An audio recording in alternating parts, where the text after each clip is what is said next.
of the law. But watch what they did. They couldn't remember all the law.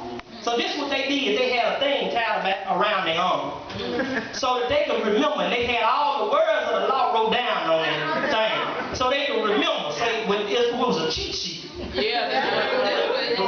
I ain't doing everything, but this is what you should be doing. You know I'm obeying this, but I ain't obeying. But you know you should be doing this. And that's what was going on in that day and time. Because misery love company. People rather see you burdened down with heavy weights, restraints, and cause you to miss the move of God because you worried about, ooh, I ain't dressed right.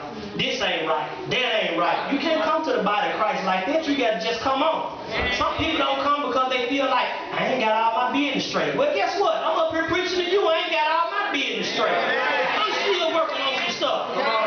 But people, they come, they say, you talk to people, you try to witness to them about the goodness of God and that you should come to church, you should give your life over to Him.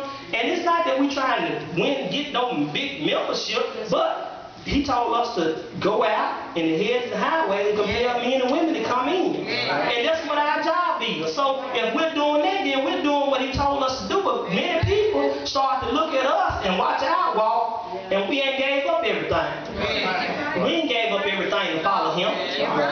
We said we was giving up. You know, when we started out in the morning bench, everything was fine. My hand was in His hand, and everything was running smooth. But some time when persecution came, when some trials and tribulations came, I let go of His hand. Lord, now look, I ain't know all this came with this. I knew you said do this, but this package part of the other part that you didn't tell me, these hidden attributes, I don't want to do that. I don't want that. So we get to a place where we start slacking off, doing what God told us to do. And you know, if God told you to do something, He ain't tell you can't. When do you vote God out? Well, I ain't gonna do that. I ain't gonna do that. When can you do that? What they do with it? When can you tell God what I'm just not gonna do? You didn't create yourself. You ain't bring your own self. You gotta do what the Lord told you to do.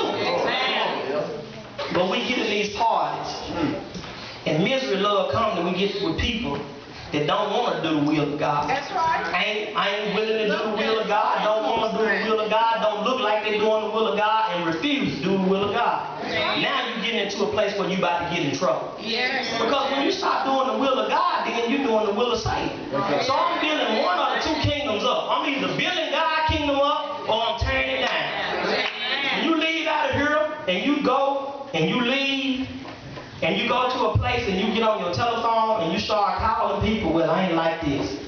I don't like that. They shouldn't have did this. They shouldn't have did that. Then we get in a pity party. And we start making other folk miserable.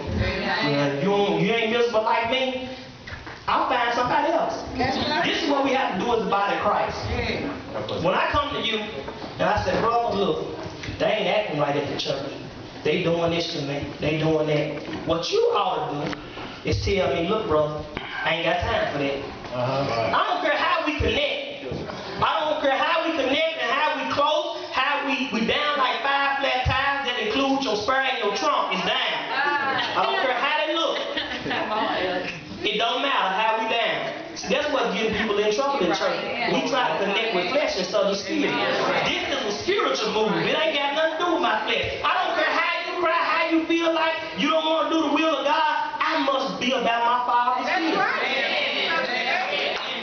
Jesus, even though He was all powerful, He was all knowing, and He had power. Jesus had power. He did not exhort His power. Even though He could. The devil, even though he had power, the devil told him this. He said, look, he took Jesus up on a seat high mountain. He said, look, he said, now, God has given angels charge over you. Won't you just jump off the mountain? And He got angels, legions of them, that'll come save you. Well, Jesus knew He had that power. He said, I didn't come to do that. I didn't come to make no name, no reputation for myself, so I'm not going to do it. And that's what we do in the body of Christ. We get to a point where we start trying to make a reputation for ourselves. It become about me when I get to church. It become about my will and not the will of the Father. Even though Jesus had power, He could do what He wanted to do, He didn't do it. He chose not to do it. Every situation that